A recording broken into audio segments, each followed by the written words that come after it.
Conexión de Fe Mariana con Jesús. Radio Morenita del Valle, 104.5.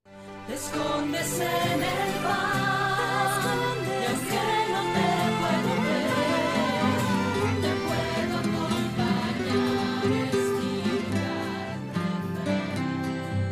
Queremos ser una iglesia servidora del Señor, Jesús el Dios hecho hombre, el profeta, el servidor, una iglesia de testigos con mártires donde son protagonistas los pobres y hombre nuevo el pecador, signo de esperanza, causa de alegría, con Doña María y un Jesús pascual, la gente se siente siendo servidora, que es transformadora de la sociedad.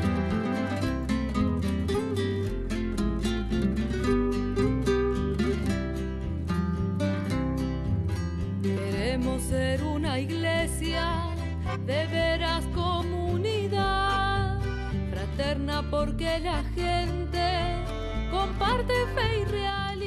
Muy buena jornada para todos, gracias por abrirnos las puertas de sus casas a través de la frecuencia 104.5 Radio Morenita del Valle. Iniciamos este programa que hemos denominado humildemente Viviendo nuestra fe católica. Signo de esperanza, causa de alegría.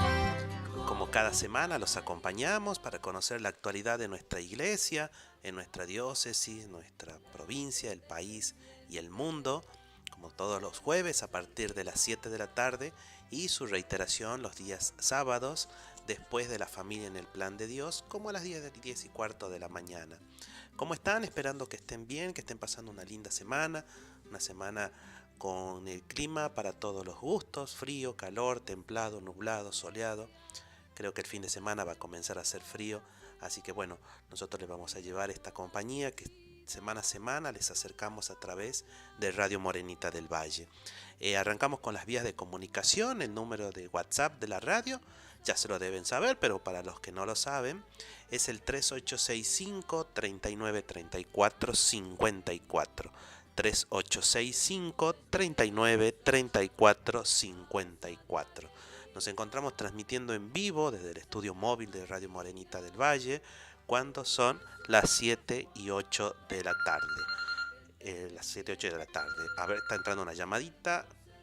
Ya vemos. Un segundito y ya continuamos. Transformadora de la sociedad.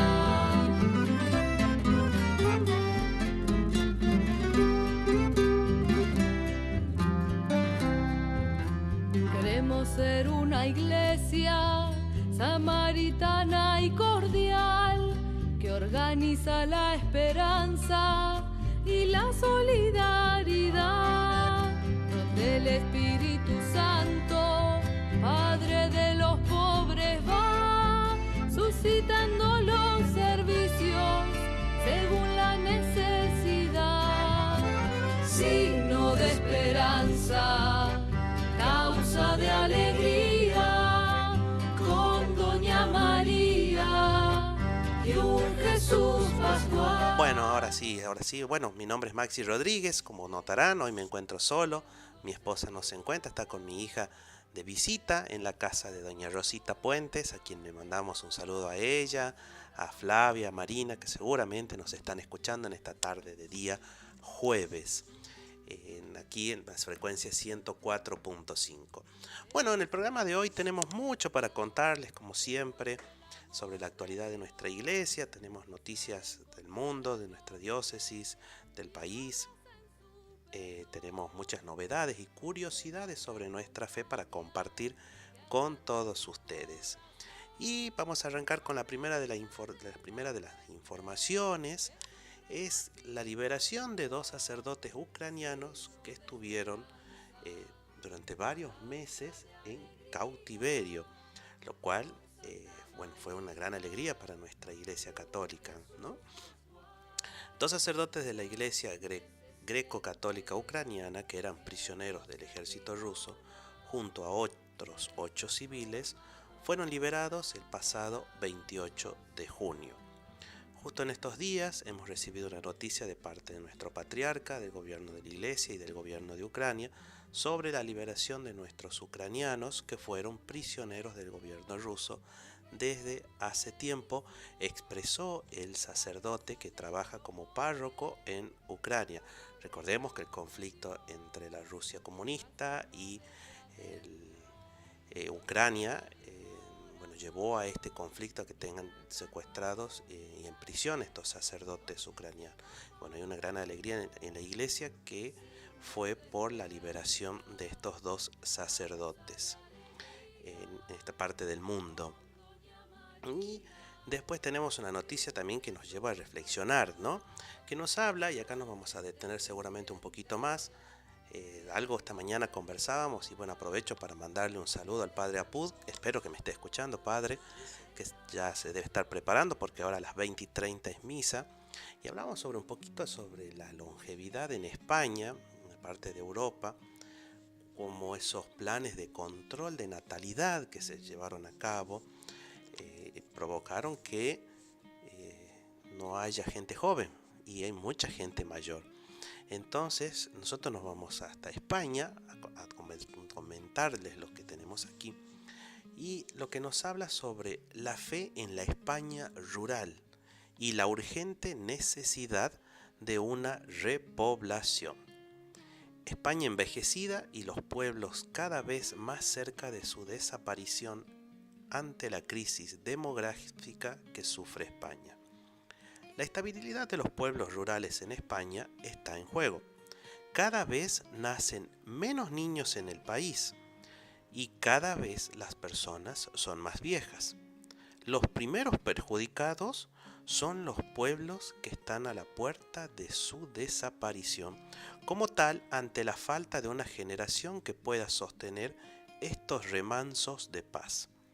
Sin embargo, la esperanza es lo último que se pierde. Así lo señalan muchos de los mayores que siguen resistiendo y optan por seguir viviendo en la España rural, tan defenestrada y olvidada por aquellos que legislan. Mientras que en las grandes ciudades se olvidan muchas veces de los valores como la donación, la entrega, la solidaridad, la caridad e incluso la humanidad, en los pueblos rurales de la España vaciada se siguen viviendo estos valores que siempre van acompañados de una fe muy fortalecida.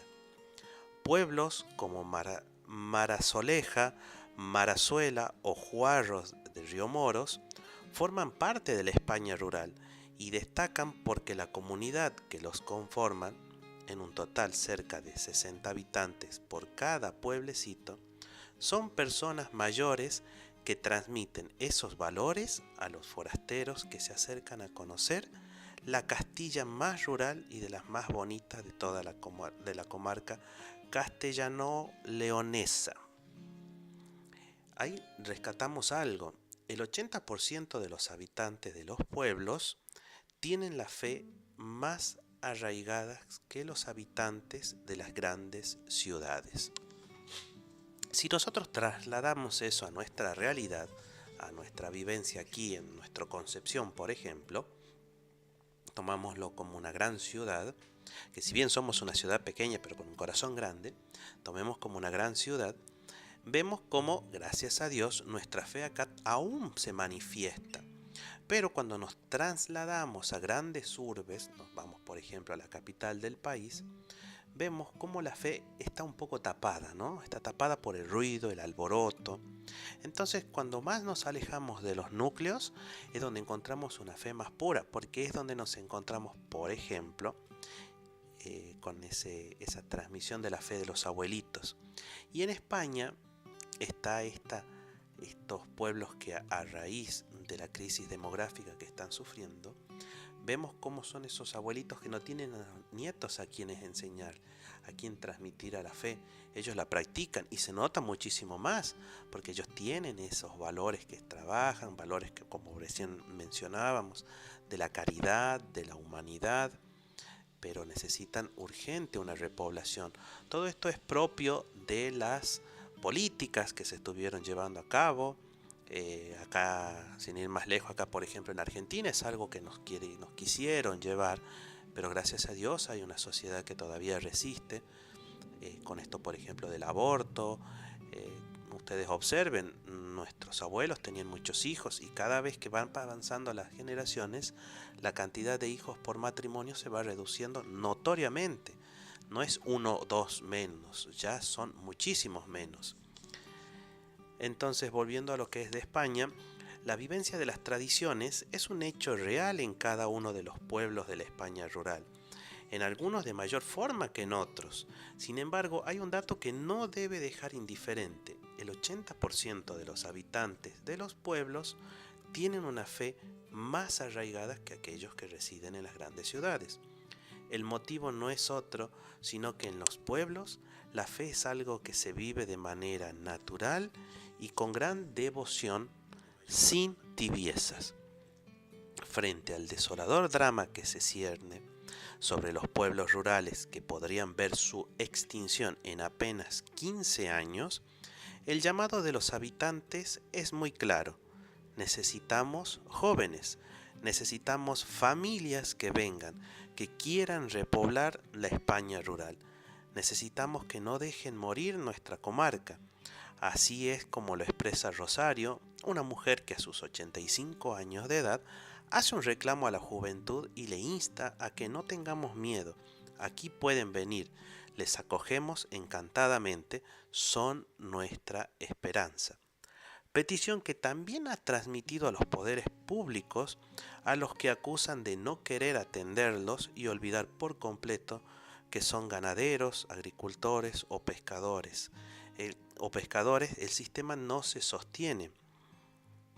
Recordemos que en España está siendo dirigida por un gobierno muy, llamémosles de izquierda, como para no entrar en un tinte político directamente, pero sí un gobierno que tiene una ideología muy marcada, que habla mucho sobre derechos, que seguramente acá en Argentina les debe resonar esa palabrita, pero no hablan de obligaciones, de responsabilidades, y es lo que está llevando lamentablemente a esta situación en España, que a raíz de la baja tasa de natalidad, que aclaremos, no es algo que pasa de hoy hacia mañana, no, esto es algo que ya viene arraigado desde hace bastante tiempo atrás.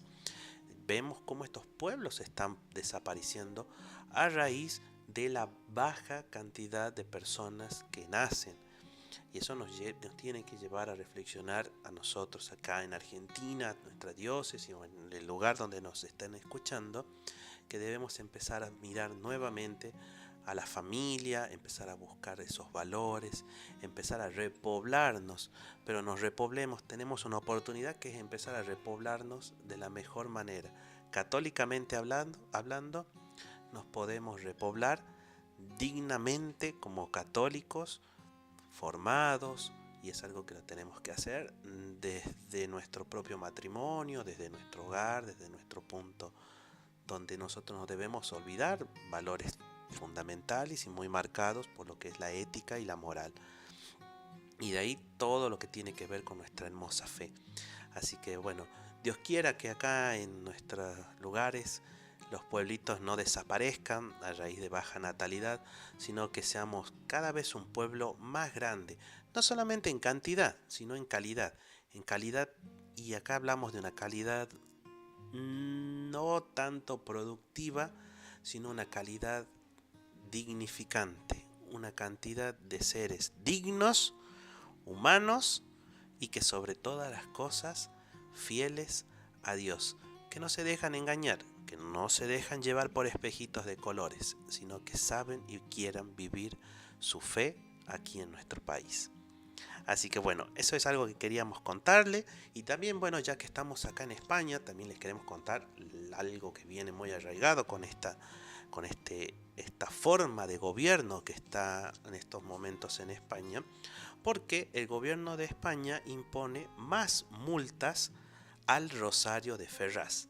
Ya van 5.400 euros. Algo así como 5 millones de pesos en nuestro país, ¿no? Imagínense, 5 millones de pesos porque usted esté rezando el rosario. Les comento, José Andrés Calderón, organizador del Rosario de Ferraz, denunció que la delegación del gobierno de España en Madrid le ha impuesto 2 nuevas multas por 600 euros cada una, con lo que el monto total por estos importes asciende a 5.400 euros. El Rosario de Ferraz, seguramente ustedes se preguntarán, ¿qué es? Bueno, es una convocatoria a rezar la oración mariana por la conversión de España y del mundo entero, que se realiza desde el 12 de noviembre del año pasado en las escalinatas del Santuario del Inmaculado Corazón de María, cada tarde desde las 19:30 a las 20 horas, hora local. En declaraciones a la agencia Así Prensa, este 2 de julio, Calderón explicó que el Rosario de Ferraz se ha rezado normalmente en 2 días, pese a que existía, y presten atención, una prohibición de la delegación del gobierno conformada luego por la sección 10ª de la Sala de lo Contencioso Administrativo del Tribunal Superior de Justicia de Madrid, España. El organizador del Rosario de Ferraz cuestionó la decisión del tribunal y resaltó que, de acuerdo a las leyes españolas, solo se puede impedir una reunión si es que hay amenaza de vulnerar el orden público. Un rosario con 150 personas rezando en las escaleras de un santuario no está infringiendo una ley.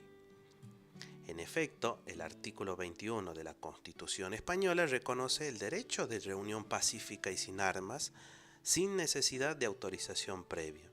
Estas reuniones solo se pueden prohibir cuando existan razones fundadas de alteración del orden público con peligro para personas o bienes. Entonces, como usted se debe imaginar, debe haber una contraparte de esto. Y es lo que lo llaman el doble rasero. ¿Por qué? Porque cuando hace un tiempo atrás,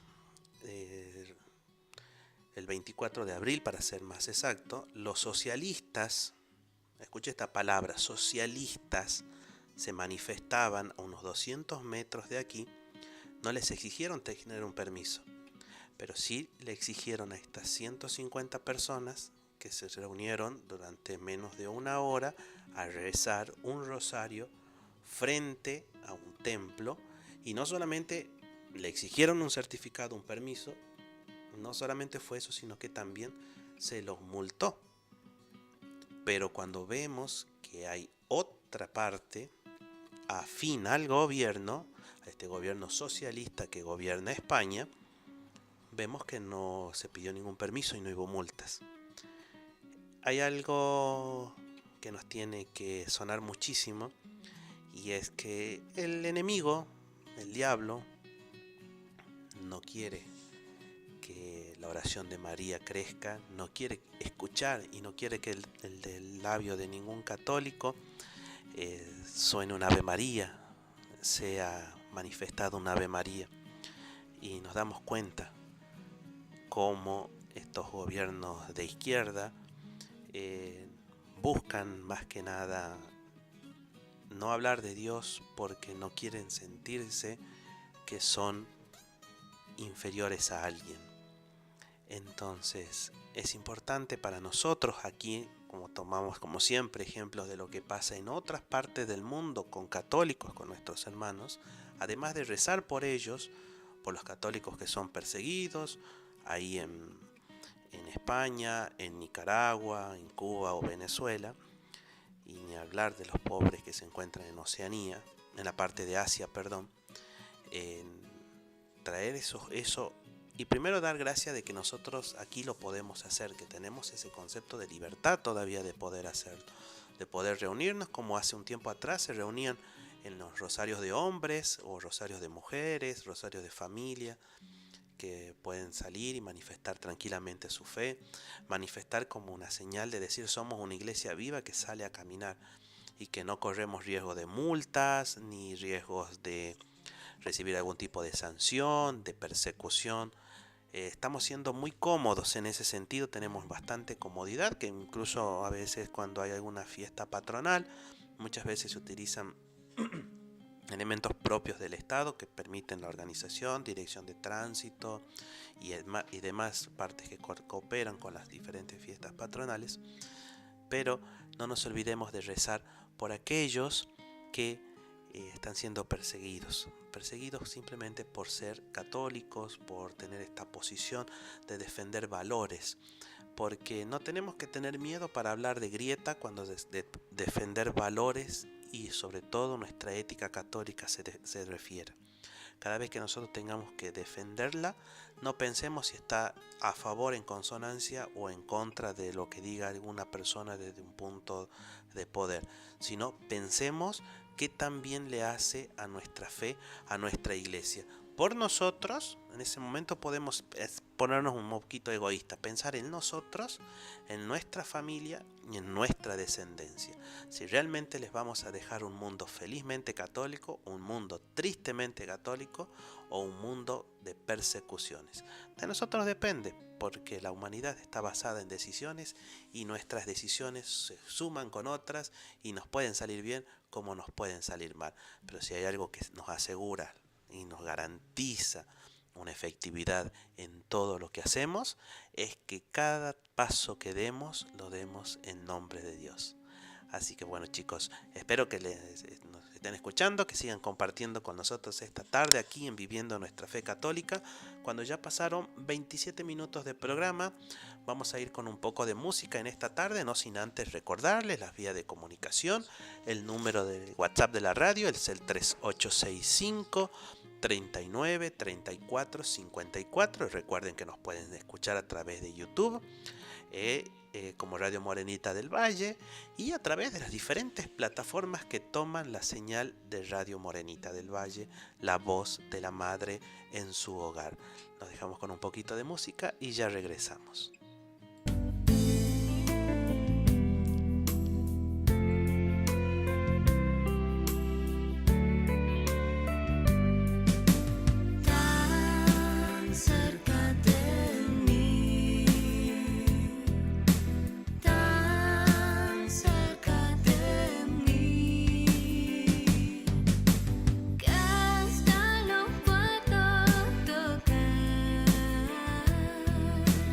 Hey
Bueno, continuamos escuchando un poquito de música. Bueno, ya volvemos ya del bloque musical, como le gusta decir a mi esposa, aquí en Viviendo Nuestra Fe Católica.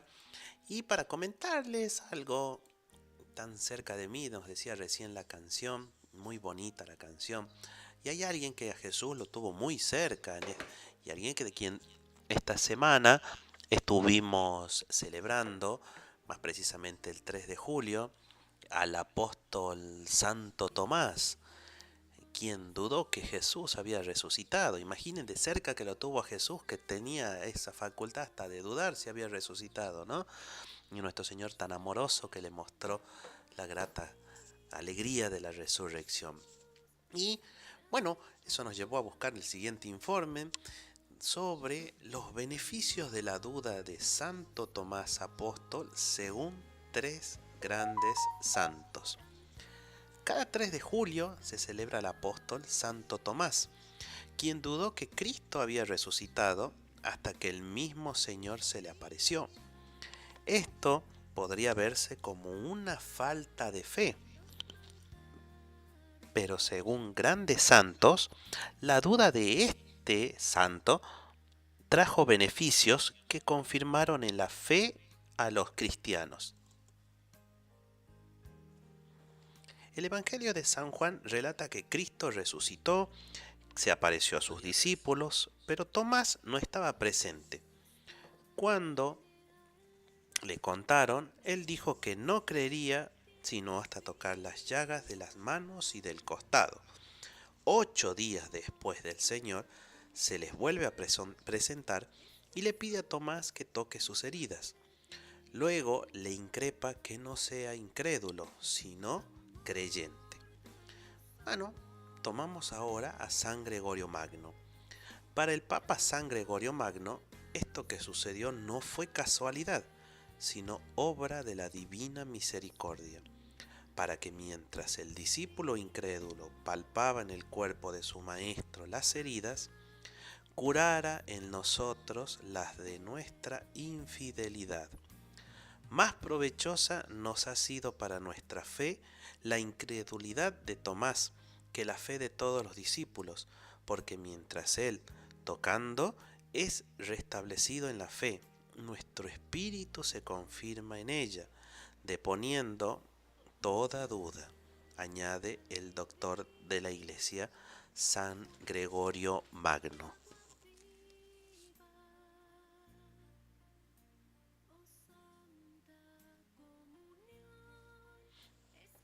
San Juan Crisóstomo, doctor también de la Iglesia y patrono de los predicadores, señala que Cristo, buscando salvar el alma de Tomás, se le aparece mostrándole sus llagas. Pero resalta que esto no sucedió de inmediato, sino 8 días después, para que se inflamara más su deseo y fuera más fiel en adelante. En otro momento, el santo advierte que el cuerpo incorruptible del resucitado mantenía las marcas de los clavos para demostrarle que era el mismo que había sido crucificado. Lo que me dice acá San Juan Crisóstomo, me gustó muchísimo, esto de que se inflame más el deseo y fuera más fiel en adelante. Y eso nosotros lo podemos tomar cada vez que comulgamos, si es que no tenemos la posibilidad de ir todos los días a misa, que nuestro deseo de recibirlo a Jesús se inflame durante toda la semana, para que lo podamos recibir con esa alegría de que Cristo verdaderamente resucitó, y eso nos va a ayudar y servir a ser mucho más fieles al Señor.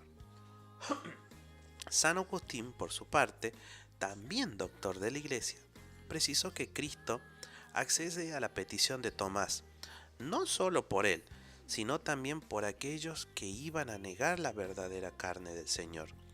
Luego indica que Jesús quiso que se quedasen en su carne las cicatrices para eliminar de los corazones de los hombres la herida de la incredulidad, y que las señales de las heridas curasen las verdaderas heridas. Así que bueno, acá tenemos los beneficios de la duda de Santo Tomás Apóstol según tres grandes santos de nuestra amada Iglesia Católica Apostólica Romana. Los manjares.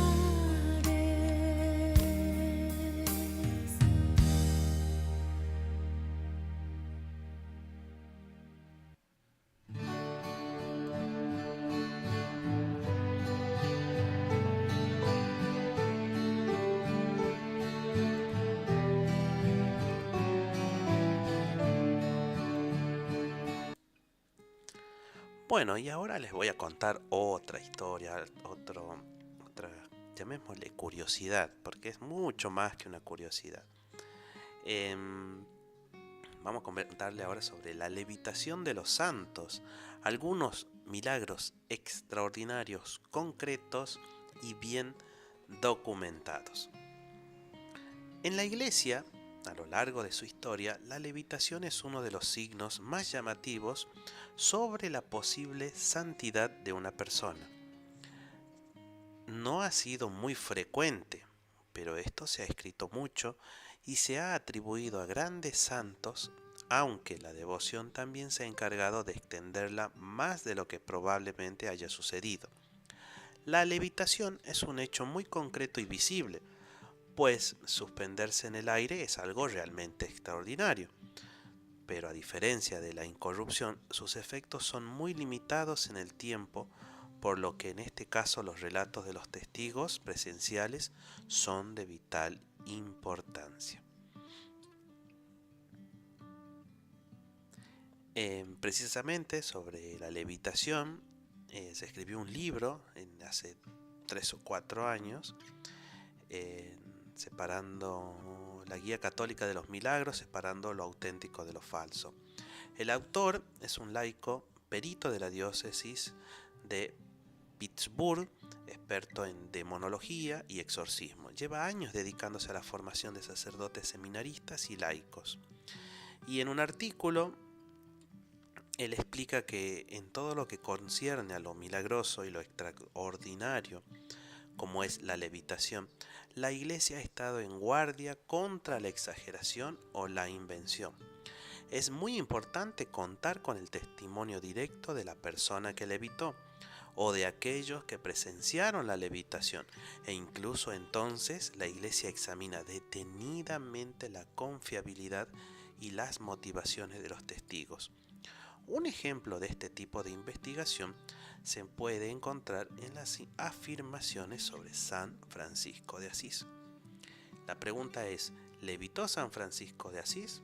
Bueno, San Buenaventura nació en 1221, 5 años antes de que Francisco muriera.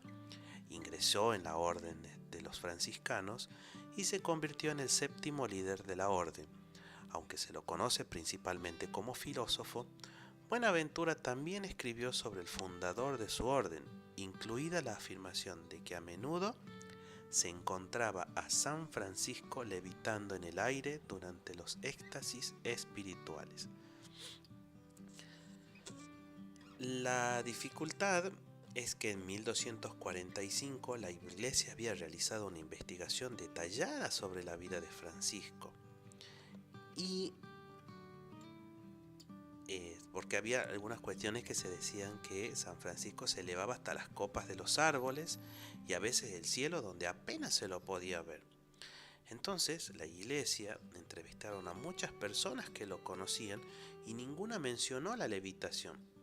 Entonces, o San Buenaventura tuvo acceso a materiales que no han sobrevivido, o las historias de levitación fueron una invención que Buenaventura escuchó y repitió como un hecho. A menudo se hace creer que las personas en el pasado, especialmente en la Iglesia, eran fácilmente engañadas o indiferentes a los hechos, pero la Iglesia, a lo largo de su historia, ha aplicado los mejores métodos disponibles para llegar a la verdad de los milagros. Rara vez el desarrollo de estas afirmaciones se debió al engaño, más bien los escritores piadosos transmitieron historias que surgieron de los devotos de los santos. Dado este patrón, ¿se deberían descartar todas las afirmaciones de levitación en la vida de los santos? La respuesta es que no. Nos vamos ahora con Santa Teresa de Ávila. El autor explica también que hay buenas razones para creer que Santa Teresa de Ávila levitó en varias ocasiones, porque fueron presenciadas repetidamente por muchas personas. También existen los relatos de la propia santa. Describió la experiencia en su autobiografía. Aunque prefería no hablar de tales asuntos, escribió el libro obedeciendo a su superior. Aquí describe cómo resistió estos raptos que a veces la llevaron a la levitación. Estos efectos son muy llamativos. Uno de ellos es la manifestación del gran poder del Señor. Como no somos capaces de resistir la voluntad de su majestad, ni en alma ni en cuerpo, y no somos nuestros propios dueños, nos damos cuenta de que, por molesta que sea esta verdad, hay una más fuerte que nosotros, y que estos favores son otorgados por Él, y que nosotros, por nosotros mismos, no podemos hacer absolutamente nada. Esto nos imprime una gran humildad. De hecho, confieso que me produjo un gran miedo al principio, un miedo terrible. Uno ve cómo se levanta el cuerpo del suelo, y aunque el espíritu lo arrastra hacia sí mismo y no se ofrece resistencia, lo hace con mucha suavidad. Uno no pierde el conocimiento, al menos yo mismo he tenido lo suficiente para permitirme darme cuenta que estaba siendo elevada. El obispo Diego de Yepes la conocía bien y escribió una de sus muchas biografías. Una vez, después de recibir la comunión de él, a través de la reja del convento, ella comenzó a levantarse. El obispo plasmó sus súplicas mientras se agarraba a los barrotes para detener su ascenso. Señor, por una cosa de tan poca importancia como es que me haya privado de este favor tuyo, no permitas que una criatura tan vil como yo sea tomada por una mujer santa. Esto es lo que contaba sobre la vida de Santa Teresa, que en parte ella estaba muy avergonzada por sus levitaciones y oraba para que se detuvieran, y según todos los informes disminuyeron enormemente en su vida posterior. Otros, y quizás sea por ahí el más conocido, que tenía esta facultad de levitación, o que levitaba, es San José de Cupertino, que vivió entre 1603 y 1663. José tuvo una infancia muy difícil. Hoy probablemente habría sido acusado de sufrir algún tipo de trastorno psiquiátrico. Al parecer no era inteligente y se le dio el sobrenombre del boca abierta, porque a menudo miraba al vacío con la boca abierta. Mientras tanto, quizás debido a sus limitaciones y las respuestas de los demás a ellas, desarrolló mal genio. Para empeorar las cosas, su padre murió cuando José era muy joven. José quería unirse a los franciscanos, pero debido a su falta de educación no lo aceptaron. Luego fue aceptado por los capuchinos, pero lo expulsaron después de 8 meses. Su madre no quería que volviera a casa, por lo que le pidió a su hermano, un monje franciscano, que lo aceptara como sirviente en su monasterio. Su hermano estuvo de acuerdo y asignó a José a cuidar del ganado. Con el tiempo, el temperamento de José se suavizó y comenzó a desempeñarse mejor en su trabajo, lo suficientemente bien como para que los franciscanos le permitieran estudiar para convertirse en sacerdote. Fue ordenado sacerdote en 1628. Después de su ordenación, José realizó muchas penitencias, incluso un ayuno riguroso, y por lo general solo comía alimentos sólidos 2 veces por semana. Luego comenzó a sentir éxtasis espiritual cuando decía misa o miraba imágenes devocionales. Durante estos éxtasis, a menudo levitaba unos pocos centímetros del suelo. Sus levitaciones eran tan frecuentes que la gente empezó a ir a verle. Durante las investigaciones de su causa de santidad, las autoridades corroboraron al menos 70 ocasiones en las que levitó en presencia de testigos. Un ejemplo notable ocurrió durante una visita a Italia del embajador español. El embajador había visitado a José en su celda monástica y estaba tan impresionado que quiso regresar con su esposa. José entró en la iglesia donde la pareja esperaba encontrarse con él, y al ver una estatua de María, elevada 3 metros en el aire, voló sobre la multitud hacia la estatua, oró, voló de regreso a la puerta y regresó a casa. Más tarde, la iglesia tomó declaraciones de varias personas que estaban allí ese día y sus historias fueron consistentes. Hubo muchos otros casos que fueron investigados de manera similar, incluido uno frente al Papa Urbano VII. En ese momento era costumbre besar los pies del Papa en señal de respeto al Santo Padre. Cuando José lo hizo, se elevó en el aire y pudo volver a bajar solo cuando su superior le ordenó que lo hiciera.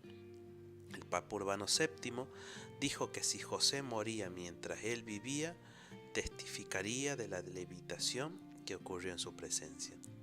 Después de un tiempo, las levitaciones de José se convirtieron en un problema para el monasterio. Algunos pensaron que los episodios eran demoníacos y fue denunciado por brujería e investigado por la Inquisición. Lo enviaron a un monasterio en Asís para observación. Se le ordenó que no dijera misas públicas y que cesara por completo las apariciones públicas. Pero sus levitaciones continuaron en el monasterio y pronto fue relegado a su celda y ni siquiera se le permitió comer con los otros frailes. José usó este aislamiento para acercarse a Dios en oración. Finalmente, la Inquisición determinó que no estaba practicando la brujería y le permitió regresar a la vida monástica normal. José de Cupertino murió en 1663 a la edad de 60 años y fue canonizado en 1767 por el Papa Clemente XIII. Qué interesante esto de José de Cupertino, que fue castigado, fue recluido, como si hubiese cometido algo equivocado, y muy fiel y por amor a la iglesia aceptó todo lo que se le pidió, y lejos de enojarse y hacer berrinche e irse de la iglesia, meter un portazo, permaneció en ella, permaneció en la Madre Iglesia Católica Apostólica Romana. No se fue a fundar otra iglesia, ni se hizo antigua iglesia católica, ni nueva iglesia católica, ni la iglesia Benito, iglesia católica no romana, no. Él continúa en la gran y verdadera fe que es la iglesia católica apostólica romana, y con esas nos está dando que pese a que él, por ejemplo, no se le permitía compartir con los otros frailes y se lo redujo a su celda, él usó este aislamiento para acercarse a Dios en oración. Qué historias más bonitas hubiésemos podido contar si muchos, cada vez que nos hemos sentido un poco como retados, entre comillas, por nuestra Madre Iglesia, miramos nuestros errores que son errores los nuestros, no es que son injurias ni que son situaciones que se nos adjudica, sino que son grandes verdades que son nuestros errores. Si miramos y las analizamos y sin berrinches buscamos y aprovechamos la oportunidad para acercarnos a Dios. Y por último, acá en los santos que levitaron, tenemos a Santa María de Jesús crucificada, que es un ejemplo más reciente, porque ocurrió, es Santa María de Jesús crucificado, quien fue canonizada no hace mucho tiempo, fue el 17 de mayo de 2015 por el Papa Francisco. El 22 de junio de 1873, la santa no estaba en la cena y sus compañeras monjas fueron a buscarla. La encontraron en equilibrio sobre un gran tilo, cantando. La maestra de novicias le ordenó que bajara sin lastimarse, y ella obedeció de inmediato. Las monjas documentaron 7 ocasiones más en las que levitó. Como es habitual en estos casos, algunos sospecharon de ella por engaños, por lo que la espiaron y observaron, pero no se pudo descubrir una explicación natural. Hay una maravillosa inocencia, incluso infantil, afirma el autor, en las historias de las levitaciones de la hermana María. Ella pasaba de rama en rama del árbol mientras cantaba el amor de Dios. Al final de su vida, los testigos dieron fe de 8 episodios de este tipo, todos en el patio de su monasterio. En ella se puede ver cómo un amor simple y fiel a Dios a veces puede hacer que se supere cualquier limitación. Por lo general, esto sucede interiormente a través de la conversión del alma por la gracia, pero a veces en circunstancias extraordinarias puede ocurrir externamente a través del cuerpo. Bueno, queridos hermanos, a todos les queríamos compartir esta levitación de los santos extraordinarios que fueron documentados, que hay reportes de ellos, que no son inventos, porque en nuestra Madre Iglesia tenemos, mientras se está escuchando de fondo, ahí estamos. Mientras vemos que nuestra Iglesia no deja nada al azar, no hay nada elaborado y mucho menos falsificado, sino todo lo contrario. Se busca y se busca la verdad. Así que bueno, ya pasaron 50 minutos de programa, la verdad que se nos está yendo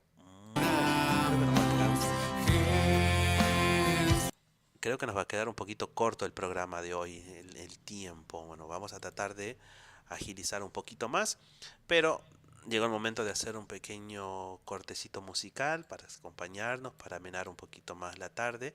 Les damos las vías de comunicación, el 3865-393454, para que se contacten con nosotros, nos envíen su mensajito, su saludo, y ya regresamos con más de Viviendo Nuestra Fe Católica por Radio Morenita del Valle. Al pecho llevo una cruz y en mi corazón lo que dice Jesús.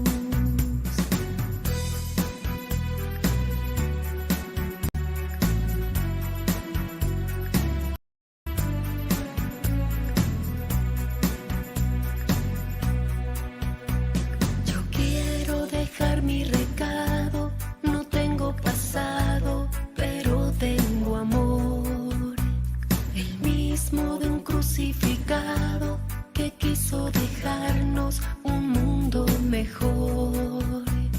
Yo digo a los indiferentes que soy de la gente que cree en la cruz.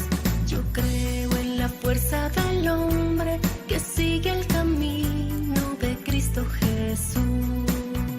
Al pecho llevo una cruz y en mi corazón lo que dice Jesús. Al pecho llevo una cruz y en mi corazón lo que dice Jesús.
Continuamos aquí en Viviendo Nuestra Fe Católica por Radio Morenita del Valle 104.5. Para aquellos que nos siguen ya hace tiempo atrás, recordarán de la alegría en la iglesia porque se inició el proceso para la beatificación de Chiara Corbella. Y en esta oportunidad quisiera que compartamos un bello testimonio de una persona muy allegada a ella, como lo es su esposo, porque habla el esposo de la próxima beata Chiara Corbella. Estoy aprendiendo a ser el esposo de una futura santa. Muchas mujeres piden ayuda a mi esposa porque se sienten aceptadas y no juzgadas por ella, declaró Enrique Petrillo tras concluir la fase diocesana del proceso de beatificación de Chiara Corbella. Chiara falleció el 3 de junio de 2012 tras perder 2 hijos. La italiana de 28 años rechazó la quimioterapia para no dañar al nuevo hijo que llevaba en su seno. Le dieron 12 meses de vida al lado de su hijo Francesco, y en cartas a su hijo escribía: Dios te mostrará el camino si le abres tu corazón, confía en él. Ya en el momento de su funeral fue aclamada como una madre santa por los fieles. 6 años después comenzó su proceso de beatificación. Tras la fase diocesana, los documentos fueron enviados al dicasterio para la causa de los santos. Durante la ceremonia de clausura de la primera fase del proceso, Monseñor Beldo Reina, vicerregente de la diócesis de Roma a la que pertenecía Chiara Corbella, destacó que personas de los rincones más lejanos del mundo rezan por su causa. Los creyentes ven en Chiara una amiga de Dios, un testigo elocuente de la fe, una compañera de viaje en el camino de sus vidas, una hermana que intercede ante Dios en muchas necesidades, ganando del Señor el don de la fe, de la conversión y de la consolación. Durante la clausura del proceso celebrado en la Basílica de San Juan de Letrán el 21 de junio, Enrique Petrillo, el esposo de la futura santa, confesó que la vida de su esposa le había permitido conocer a Dios feliz y dulcemente. En declaraciones a la redacción italiana de Vatican News, subrayó que aún estaba aprendiendo a ser el marido de una futura santa. Añadió que mirando las cajas selladas de la documentación que relataban la hermosa vida de su esposa, pensó que la Iglesia guarda sabiamente las cosas preciosas. Pensé que lo que tenía que hacer lo hice. Conté a la Iglesia todo lo que pensaba, todo lo que vivía, confesó el marido de la futura beata. A la pregunta de cómo definiría la santidad de su esposa 12 años después de su muerte, Enrique Petrillo respondió: pienso en ella como hace años. Chiara es una hija de Dios que se dejó amar y hoy es capaz de iluminar nuestro camino, que es sencillo pero ciertamente no es fácil. Ella señala un camino que también está disponible para nosotros. Me conmueve que todos se sientan tan cercanos a ella. No fue una mujer que hizo cosas extraordinarias como un superhéroe. Lo extraordinario es que con sencillez aceptó lo que el rey de la historia decidió escribir para ella.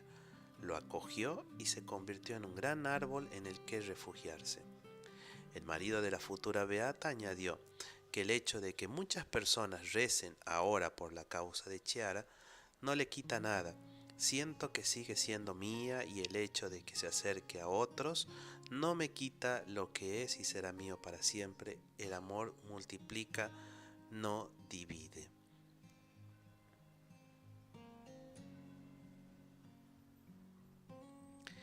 El 21 de junio, cuando se produjo la clausura del proceso de beatificación, Francesco, el hijo de 13 años por quien ella dio su vida, estaba sentado junto a su papá.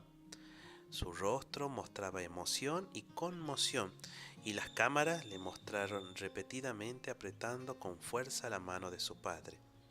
Enrico Petrillo confesó que a lo largo de los años había hablado muchas veces con su hijo sobre la vida, las opciones y la santidad de su madre. Cuando viajaban hacia la ceremonia de clausura del juicio, le preguntó a Francesco si entendía lo que iba a pasar, y su hijo le dijo que no del todo. Tiene toda una vida por delante para comprender, para profundizar en las cosas que le afecten personalmente. Por eso intento no agobiarlo demasiado. Si pregunta, le contesto. Si no pregunta, no pasa nada, dijo el padre del adolescente. Por su padre, Enrico confidencia que la suya y la de Chiara es una historia de santidad matrimonial. No sé por qué el buen Dios decidió que yo siguiera aquí, pero sé que ha experimentado muchas gracias con ella. Así que su experiencia es también la mía y estoy muy feliz por ello, añadió. Entre los numerosos testimonios de la acción de Chiara en la vida de las personas y las gracias recibidas por su intercesión, Enrico citó las numerosas conversiones como las más importantes. Hay muchos informes de curaciones físicas que deben ser verificadas, cada una de ellas por una comisión científica. La conversión es algo más difícil porque Dios respeta nuestra libertad. Por eso, en mi opinión, el testimonio más hermoso es saber que tantas personas vuelven a la fe, que tantas madres se reconcilian con su pasado en el que hicieron algo malo. No se sienten juzgadas por Chiara, sienten que vela por ellas, que las comprende. Enrique Petrillo añade que muchas piensan que es el amor de Chiara el que las abraza. En realidad, es Dios quien abraza a Chiara y Chiara se deja abrazar por él y nos abraza también a nosotros con ese amor, dijo el esposo de la futura beata. La verdad que es una historia muy llamativa en estos tiempos que vivimos, tiempos de tanto bombardeo contra la familia, como la familia está en dos estados de nuestra iglesia, en la iglesia militante y ya una parte de la familia en la iglesia triunfante. Dios mediante, esperemos que pronto tengamos una nueva beata en nuestro, que seguramente va a ser así por el testimonio de tantas personas que se están manifestando. Dios quiera que tengamos la gracia, ¿no? La gracia de poder participar y de vivenciar esta nueva beata que va a tener nuestra iglesia seguramente muy cerquita, muy pronto, ¿no? Bueno, acá llegó el mensaje de mi esposa, dice, muy interesante el programa. Saludos a la familia Puentes, a doña Rosita. Bueno, temprano le mandamos saludos a doña Rosita, a Flavia y a Marina, que ya enseguidita las voy a estar visitando. Que no me extrañen mucho, ¿eh? Así que bueno, estos son los testimonios de santidad que tenemos. La verdad que son muchos los que hemos conseguido, que ya los vamos a compartir con ustedes seguramente la próxima semana. Porque, por ejemplo, tenemos las viudas de Santa Mónica, que es un apostolado católico para luchar contra la poligamia en Kenia. Es un gran desafío que, lo vamos a estar compartiendo Dios mediante la semana que viene. También queremos comentarles sobre, que también va a quedar pendiente, sobre una peregrina que con 77 años camina de España a Jerusalén, donde ella relata que Dios la acompaña de cerquita. Así que Dios mediante los vamos a estar compartiendo estos testimonios la semana que viene, cuando volvamos viviendo nuestra fe católica. Y ya como es costumbre, arrancamos con los avisos parroquiales y diocesanos, porque no solamente los de nuestra iglesia de Fátima. Iglesia que se prepara para celebrar una gran misión este próximo fin de semana, que los chicos de Infancia Misionera van a estar realizando la misión en Alpachiri, Piedra Grande y El Remate. Van a estar misionando. A partir de este sábado van a estar durante una semana o 10 días, si no me equivoco. Así que nos piden que los acompañemos con oración. Así que por los frutos espirituales de esta misión, que es muy importante porque permite a los pueblos que por ahí están un poco alejados de las grandes urbes, ver cómo la presencia de nuestra iglesia está presente. También tenemos hoy jueves 4 de julio, se está llevando a cabo la celebración de los 134 años de la coronación de nuestra Madre, la Virgen de la Merced. Este jueves 4 de julio habrá eventos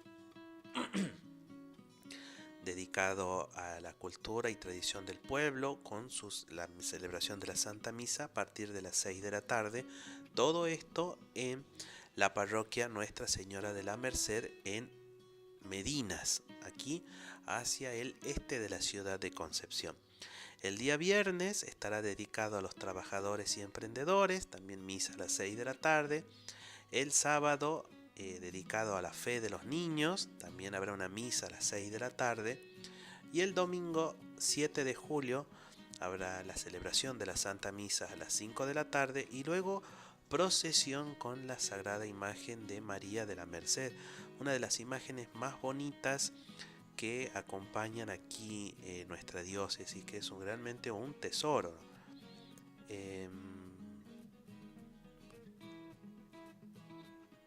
Es realmente un tesoro arquitectónico, el templo donde se encuentra, y es un gran tesoro el corazón de María que tenemos ahí en la parroquia Nuestra Señora de las Mercedes, acá en la localidad de Medinas.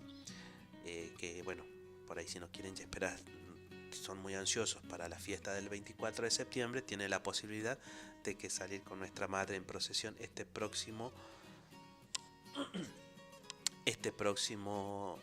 domingo 7 de julio. Después tenemos alguna celebración de la parroquia Catedral, porque justo estoy buscando el programa de las fiestas en honor a San Nicolás de Bari. Vamos a buscar, a ver, se me borró la imagen donde tenía el cronograma de actividades, porque ellos están en plena novena en estos momentos, donde están celebrando a su santo patrono San Nicolás de Bari. Una capilla que pertenece a la parroquia Catedral, que se encuentra también en el este de la ciudad de Concepción, en el ingreso, podríamos decirlo, de la ciudad, en el ingreso sur, cerquita de un gran súper reconocido, se encuentra la capilla de San Nicolás de Bari. A ver, estamos buscando, porque la novena es desde el 28 de junio al 7 de julio de este año, donde a las 6:30 es el rosario y la novena, con confesiones, y a las 7 de la tarde es la Santa Misa. Acá tenemos el programa ya.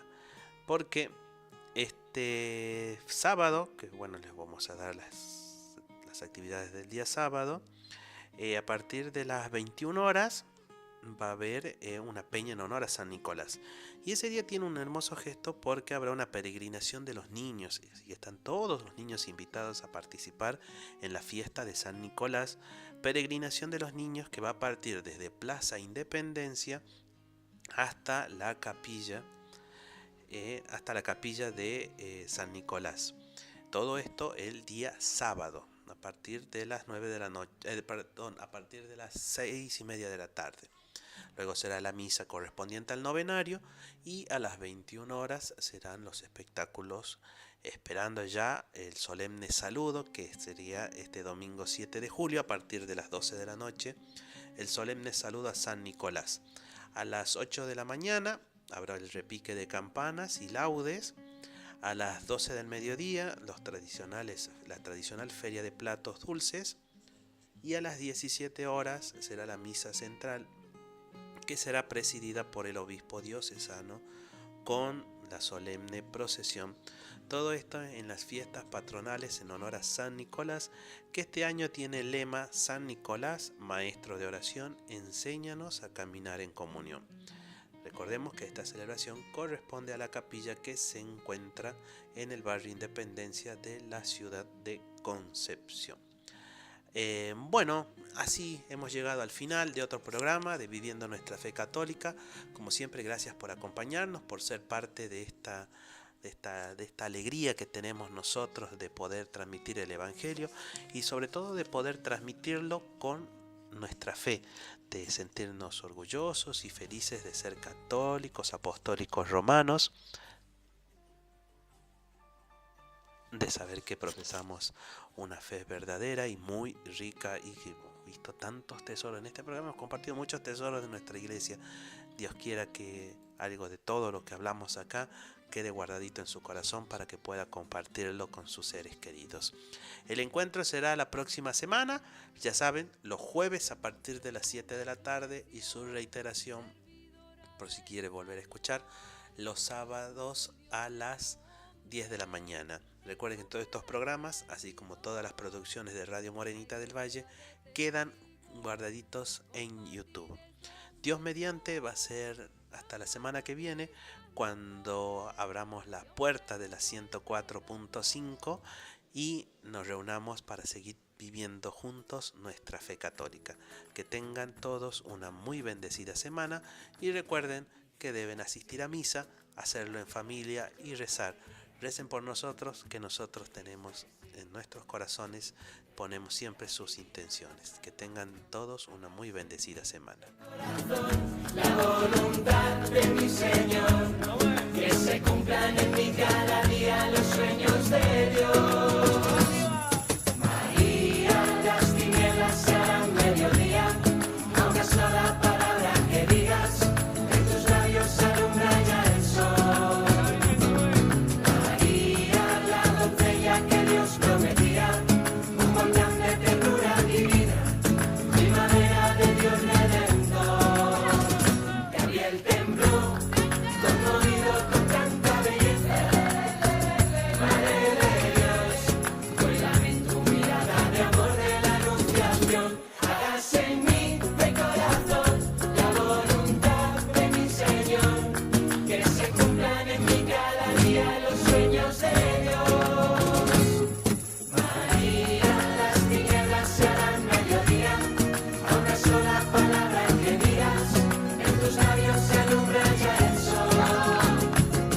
María, la doncella que Dios prometía, un volcán de ternura divina, primavera de Dios redentor. Hágase en mí de corazón la voluntad de mi Señor, que se cumplan en mí cada día los sueños de Dios. María, las tinieblas se harán mediodía, a una sola palabra que digas, en tus labios se alumbra ya el sol. María, la doncella que Dios prometía, un volcán de ternura divina, primavera de Dios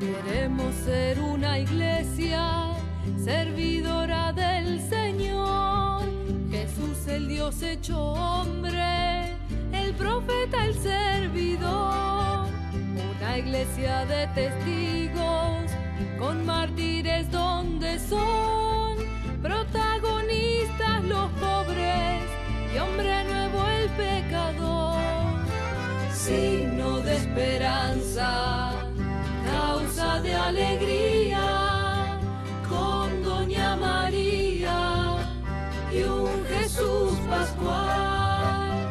La gente se siente siendo servidora, que es transformadora de la sociedad.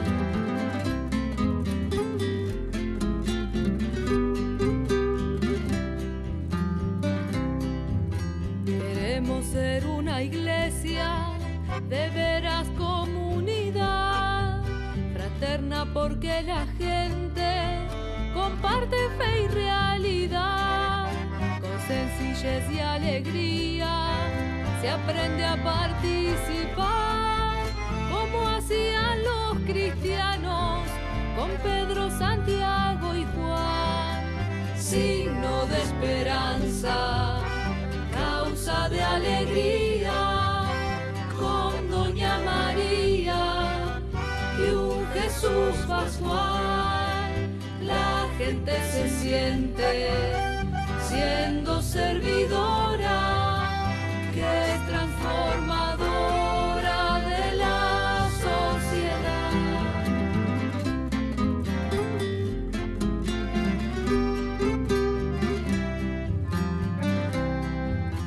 Queremos ser una iglesia que está siempre en oración, que alumbra toda su vida con la palabra de Dios, que celebra como pueblo la nueva alianza de amor en la fiesta de la vida, que es la cena del Señor, signo de esperanza, causa de alegría, con Santa María y un Jesús pascual.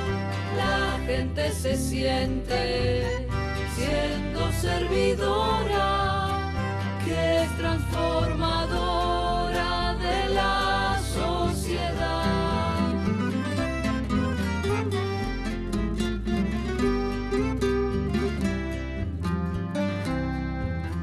Queremos ser una iglesia samaritana y cordial, que organiza la esperanza y la solidaridad, donde el Espíritu Santo, Padre de los pobres, va suscitando los servicios según la necesidad, signo de esperanza, causa de alegría, con Doña María y un Jesús pascual.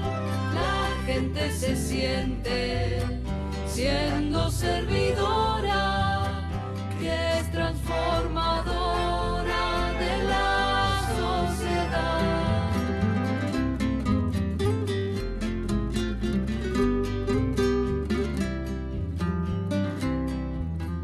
Queremos ser una iglesia que muestre el amor de Dios, que sale a encontrar al hombre y lo abraza en su perdón, que consuela y acompaña, que agranda su corazón a medida de la gente que sufre la situación, signo de esperanza, causa de alegría, con Santa María y un Jesús pascual.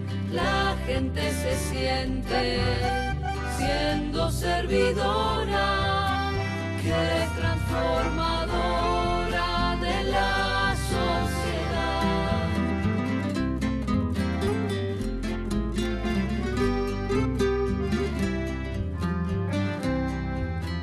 Queremos ser una iglesia en estado de misión, que se abre, sale y propone al mundo el reino